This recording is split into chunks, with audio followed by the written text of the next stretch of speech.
بسم اللہ الرحمن الرحیم۔ السلام علیکم ناظرین و سامعین۔ ایک مرتبہ کا ذکر ہے کہ ایک بادشاہ اپنے نوکروں کے ہمراہ کہیں جا رہا تھا کہ راستے میں اسے ایک بچہ نظر آیا۔ بادشاہ کو بچہ بڑا پیارا لگا۔ حکم دیا کہ اسے میرے گھر والوں کے سپرد کر دیا جائے، اس کی تربیت کی جائے۔ چنانچہ وہ بچہ شاہی نگرانی میں پلنے لگا۔ گھر والوں کو بھی یہ بچہ بڑا محبوب تھا۔ اس کا نام احمد یتیم رکھا گیا۔ بچہ بڑا ذہین و فطین نکلا، پڑھائی اور فرما برداری میں یکتا تھا۔ جب بادشاہ کی وفات کا وقت آیا تو اس نے اپنے بیٹے کو بلوایا اور کہا کہ میرے مرنے کے بعد اس بچے کی خوب دیکھ بھال کرنا، اس کا خیال رکھنا اور اسے کسی بھی محرومی کا شکار نہ ہونے دینا۔ اپنے والد کی وفات کے بعد بیٹے نے والد کی وصیت پر پوری طرح عمل کیا۔ احمد یتیم کو اور زیادہ اہمیت دی، اس کی پڑھائی لکھائی کے لیے بطور خاص استاد مقرر کیا، جس سے احمد یتیم کی صلاحیتوں میں اور اضافہ ہوا۔ احمد خدا داد صلاحیتوں کا مالک تھا۔ وہ بتدریج ترقی کی منزلیں طے کرتا گیا۔ نئے بادشاہ کو اس پر بہت زیادہ اعتماد تھا۔ اس نے اسے اپنے خاص خادموں میں شامل کر لیا اور تمام شخصی اور ذاتی معاملات میں اس سے مشورہ کرنے لگا۔ کچھ عرصہ گزرا، احمد یتیم کی کارکردگی اور بہتر نظر آئی تو اسے محل کے تمام نوکروں کا نگران مقرر کر دیا گیا۔ اب احمد یتیم تمام محل کے نوکروں کا ذمہ دار تھا اور آزادی سے محل کے کسی بھی حصے میں جا سکتا تھا۔ ایک دن بادشاہ نے احمد سے کہا، میرے خاص کمرے سے فلاں چیز لے کر آؤ۔ احمد جب اس کے کمرے میں گیا تو وہاں بادشاہ کی خاص لونڈی کو ایک نوکر کے ساتھ قابل اعتراض حالت میں دیکھا۔ فسق و فجور میں مبتلا اس لونڈی نے احمد کی منت سماجت کی کہ اس پر رحم کرے اور اس کی پردہ پوشی کرے۔ لونڈی خوبصورت تھی۔ وہ اسے ورغلانے لگی کہ میں تمہاری ہر قسم کی خدمت سر انجام دینے کو تیار ہوں۔ احمد نے کہا، معاذ اللہ، تم کس قسم کی حرکتیں کر رہی ہو؟ میں اپنے امیر کی خیانت کس طرح کر سکتا ہوں؟ اس نے میرے ساتھ اتنا اچھا سلوک کیا ہے، مجھے فرش سے عرش تک لے گیا ہے۔ یہ کام ذلیل اور گندے لوگوں کا ہوتا ہے۔ اس نے لونڈی کو نصیحتیں کی اور توبہ و استغفار کی تلقین کر کے وہاں سے رخصت ہوا اور اسے یقین دلایا کہ فکر نہ کرو، میں تمہاری پردہ پوشی کروں گا۔ ادھر اس لونڈی کو مسلسل فکر کھائی جا رہی تھی کہ کہیں احمد میرا پردہ چاک نہ کر دے۔ شام کے وقت حسب دستور جب امیر اندر آیا تو اس نے روتے ہوئے اپنے کپڑوں کو چاک کر لیا اور چہرے پر تھپڑ مارتے ہوئے امیر کے پاس پہنچ گئی۔ امیر اس وقت اکیلا تھا۔ اپنی خاص لونڈی کو روتے ہوئے دیکھا تو کہنے لگا، تمہیں کس نے مارا ہے اور تم کیوں رو رہی ہو؟ لونڈی نے مکروہ فریب کے ساتھ اداکاری کرتے ہوئے کہا، احمد یتیم نے میرے ساتھ دست درازی کی کوشش کی ہے۔ میں بامشکل اپنی جان بچا کر بھاگی ہوں، ورنہ وہ تو زبردستی منہ کالا کرنا چاہتا تھا۔ امیر نے سنا تو غصے سے بے قابو ہو گیا۔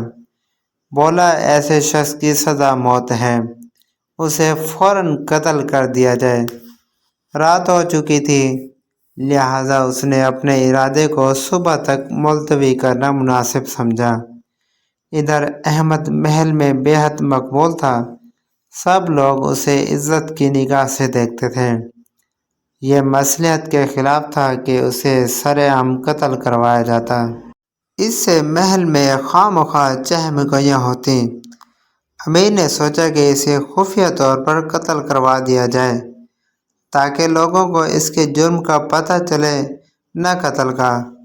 خیر، امیر نے خود ہی منصوبہ بندی کی اس نے اپنے خاص آدمی کو بلوایا اور اس سے کہا، میں جس شخص کے ہاتھ ایک تھال بھجواؤں اس کو قتل کر کے اسی تھال میں اس کا سر رکھ کر اسے کپڑے میں لپیٹ دینا اور پھر میرے پاس لے آنا۔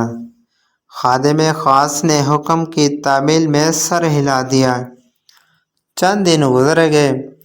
امیر نے احمد یتیم کو بلایا اور کہا، اسٹور میں جاؤ، وہاں سے تھال لے کر فلاں شخص کے پاس جاؤ اور اس سے کہو کہ مجھے امیر نے بھیجا ہے اور جو وہ دے اسے لے کر آؤ۔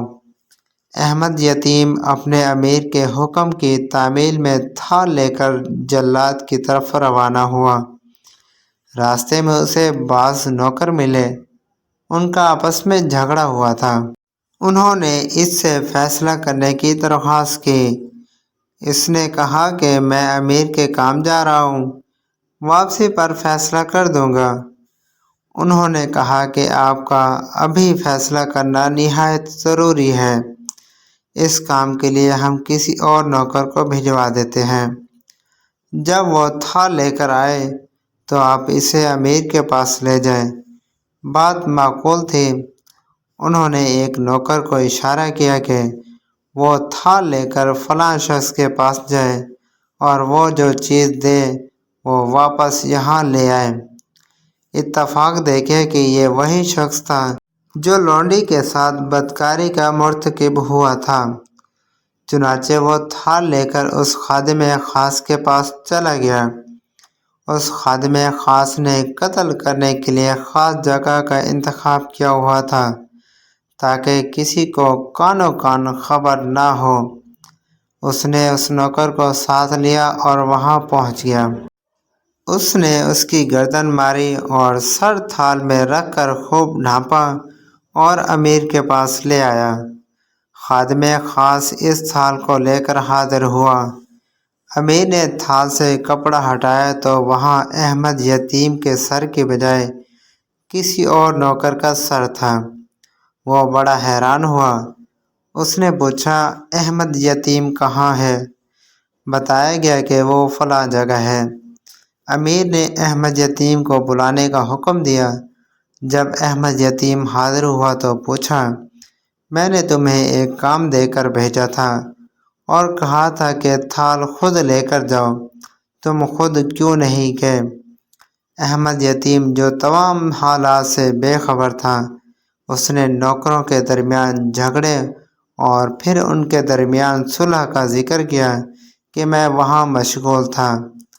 اچانک امیر کو ایک خیال آیا اور اس نے اس خادم کے بارے میں پوچھا کہ کیا تم اسے اور اس کے گناہ کو جانتے ہو؟ احمد کہنے لگا، ہاں، اس کے فلاں لونڈی کے ساتھ ناجائز تعلقات تھے اور اس نے مجھے اللہ کا واسطہ دے کر چپ کرا دیا تھا کہ میں اس کی پردہ داری کروں۔ امیر کو جب سارے واقعے کا علم ہوا تو اس نے لونڈی کو قتل کرنے کا حکم دیا اور احمد کو مرید اختیارات عطا کیے، اور اس کے لیے اس کے دل میں محبت اور عزت و احترام مزید بڑھ گیا۔ یہ تھا انجام ایک وفادار کی وفا کا اور ایک خائن کی خیانت کا۔ بلا شبہ اللہ رب العزت کا فرمان حق اور سچ ہے۔ تو اللہ تعالیٰ نے سورہ فاطر میں یہ بیان فرما دیا ہے کہ اور بری تدبیر کا وبال اس تدبیر والے ہی پر پڑتا ہے۔